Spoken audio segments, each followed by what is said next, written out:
Olá, voltamos aqui e hoje vamos falar sobre a possibilidade do aumento de impostos, principalmente o ITCMD. Nós estamos a menos de um mês de mudarmos de governo. Nós vamos ter um outro governo, entendeu? E aí você já se perguntou o que pode acontecer com meus bens com essa mudança de governo?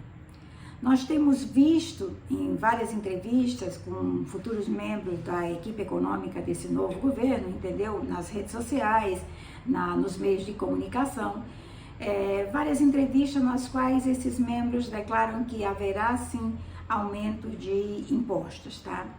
E inclusive esse aumento ele foi divulgado em toda a campanha eleitoral dessa mesma equipe de governo que nós estamos, desse mesmo governo que vai, no caso, assumir a partir de 1º de janeiro de 2023.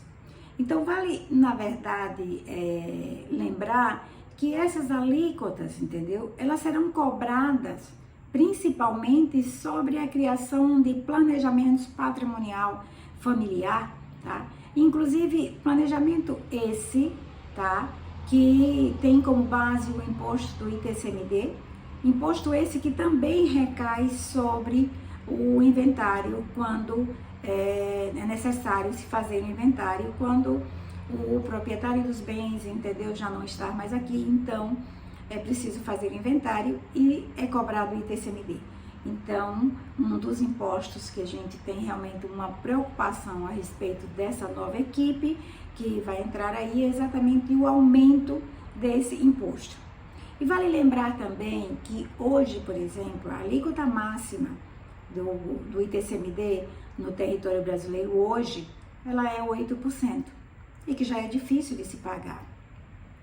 E na realidade, certo, existem 3 propostas que estão no Senado, tá? Propostas essas que estão aguardando, algumas já semi-aprovadas, certo?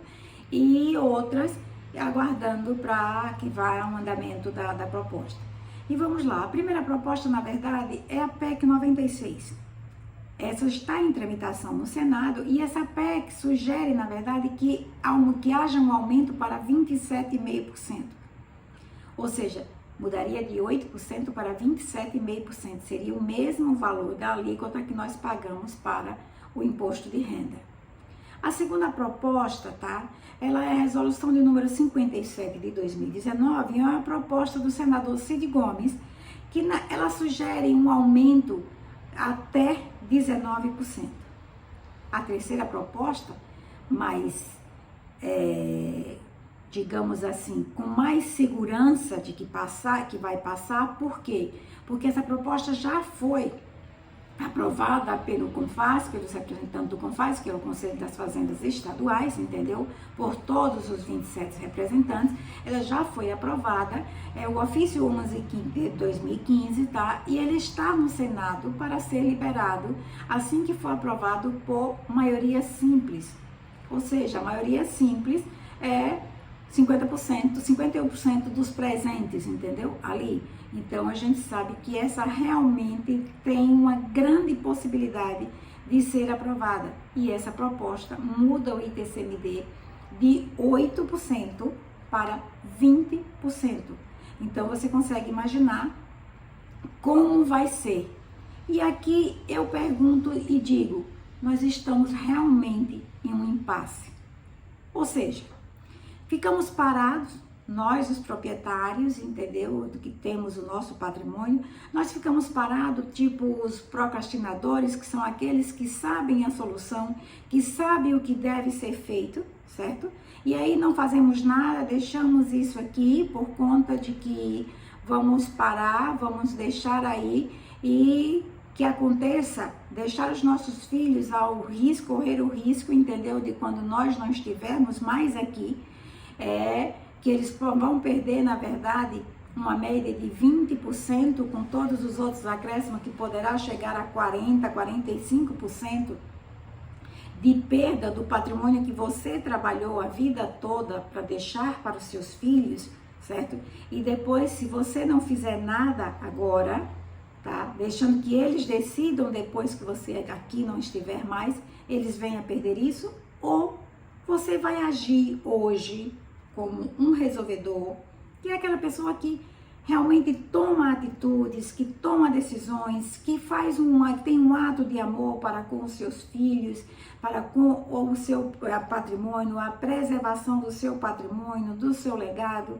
E aí você vai procurar um especialista em planejamento patrimonial, vai constituir a sua holding familiar e vai aproveitar a atual alíquota ainda de 8% e ter uma economia que vai girar em torno de 70% sobre os encargos e os impostos que você tem que pagar para constituir o seu planejamento patrimonial, fazer a sua holding patrimonial e deixar os seus filhos amparados, fazer a sua sucessão em vida, tudo de acordo com o que você planeja, com a sua vontade, tudo em paz e harmonia, e evitar, inclusive, que os seus filhos no futuro passem por um processo doloroso, por um processo moroso, por um processo que causa, inclusive, muita desavença familiar, que é o processo do inventário, ademais dos custos desse inventário, correndo um risco de mudar de 8% para 20%. Você já imaginou nisso? Então, se você é um resolvedor, se você é essa pessoa que ama os seus filhos, marque uma sessão de viabilidade, procure um especialista em planejamento patrimonial e resolva ainda antes da mudança de governo como você vai deixar os seus filhos, como você vai deixar o patrimônio. Evite essa perda considerável do seu patrimônio, evite essa possibilidade de desavença entre os seus filhos, entre os seus herdeiros. Aqui eu vou deixar na descrição desse vídeo, eu vou deixar o link da nossa sessão de viabilidade. E então, se você é um resolvedor e tem interesse em resolver esse seu problema, marque uma sessão de viabilidade. Estamos à sua disposição. Obrigada.